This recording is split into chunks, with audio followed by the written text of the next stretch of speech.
ಎಲ್ಲರಿಗೂ ನಮಸ್ಕಾರ. ನೋಡಿ, ಇವತ್ತೊಂದು ವಿಶೇಷವಾದ ರುದ್ರಾಕ್ಷಿ ರೆಮಿಡಿ ಅಂತ ಕೊಡ್ತೀನಿ. ಸೊ ಈ ರುದ್ರಾಕ್ಷಿ ನೀವು ವೇರ್ ಮಾಡೋದ್ರಿಂದ ನಿಮ್ಮ ಲೈಫಲ್ಲಿ ಕ್ಯಾಶ್ ಫ್ಲೋ ಜಾಸ್ತಿ ಆಗುತ್ತೆ, ಮತ್ತು ನಿಮಗೆ ಕೆರಿಯರಲ್ಲಿ ತುಂಬ ಗ್ರೋತ್ ಎಲ್ಲ ಚೆನ್ನಾಗಿ ಆಗ್ತಾ ಹೋಗುತ್ತೆ. ಹೊಸ ಆಪರ್ಚುನಿಟಿ ಕೂಡ ನಿಮಗೆ ಬರ್ತಾ ಹೋಗುತ್ತೆ. ನಾನು ಈಗ ರಾಶಿ ಹೇಳಲ್ಲ, ಲಗ್ನ ಹೇಳ್ತೀನಿ. ಯಾಕಂದರೆ ರಾಶಿಯಿಂದ ನಮಗೆ ಯಾವುದೇ ಥರ ಯೂಸ್ ಇರಲ್ಲ, ಲಗ್ನನೇ ವೆರಿ ಇಂಪಾರ್ಟೆಂಟ್ ಇರುತ್ತೆ. ಸೊ ಹಂಗಾಗಿ ನಾನು ಲಗ್ನ ಹೇಳ್ತಾ ಹೋಗ್ತೀನಿ. ಮೇಷ ಲಗ್ನದವರು 7 ಫೇಸ್ ರುದ್ರಾಕ್ಷಿ ಹಾಕೋದ್ರಿಂದ ಇವ್ರ ಲೈಫಲ್ಲಿ ಎಲ್ಲ ಥರದ ಗ್ರೋತು ಮತ್ತು ಕೆರಿಯರ್ ಗ್ರೋತು ಆಗ್ತಾ ಹೋಗುತ್ತೆ.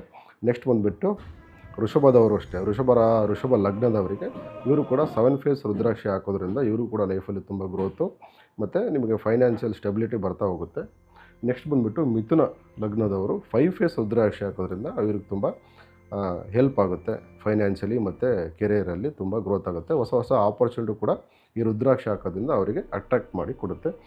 ನೆಕ್ಸ್ಟ್ ಬಂದುಬಿಟ್ಟು ಕರ್ಕಾಟಕ ಲಗ್ನದವರಿಗೆ 3 ಫೇಸ್ ರುದ್ರಾಕ್ಷಿ ಹಾಕೋದ್ರಿಂದ ವಿಶೇಷವಾದ ಇವರಿಗೆ ಲಾಭ ಇರುತ್ತೆ.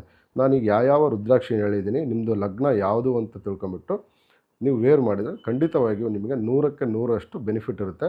ನಾನು ಹೇಳಿದ್ದು ರಾಶಿ ಅಲ್ಲ, ಲಗ್ನ ತಿಳ್ಕೊಳ್ಳಿ. ಯಾಕಂದರೆ ರಾಶಿ ಬಂದುಬಿಟ್ಟು ನಿಮಗೆ ಯಾವುದೇ ಥರ ಯೂಸ್ ಇರೋಲ್ಲ. ಈ ರಾಶಿ ಬಂದುಬಿಟ್ಟು ಒಬ್ಬ ವ್ಯಕ್ತಿಯ ಗುಣ ಸ್ವಭಾವ ಅಷ್ಟೇ ತಿಳಿಸ್ಕೊಡುತ್ತೆ. ಲಗ್ನನೇ ಎಲ್ಲದಕ್ಕಿಂತ ಮೇನ್ ಇಂಪಾರ್ಟೆಂಟ್. ಸೊ ಹಾಗಾಗಿ ನಿಮ್ಮದು ಲಗ್ನ ತಿಳ್ಕೊಂಬಿಟ್ಟು ಆ ಲಗ್ನದ ಮೇಲೆ ನಾನು ಹೇಳಿರೋಂಥ ರುದ್ರಾಕ್ಷಿನ ವೇರ್ ಮಾಡೋದ್ರಿಂದ ನಿಮಗೆ ಖಂಡಿತವಾಗಿ 100ಕ್ಕೆ 100ರಷ್ಟು ನಿಮಗೆ ಬೆನಿಫಿಟ್ ಸಿಗುತ್ತೆ. ಸೊ ಈ ಥರದ್ದೇ ವಿಶೇಷವಾದ ನಮ್ಮ ಅಕೌಂಟ್ನ ಫಾಲೋ ಮಾಡೋದನ್ನ ಮರಿಬೇಡಿ. Thank you.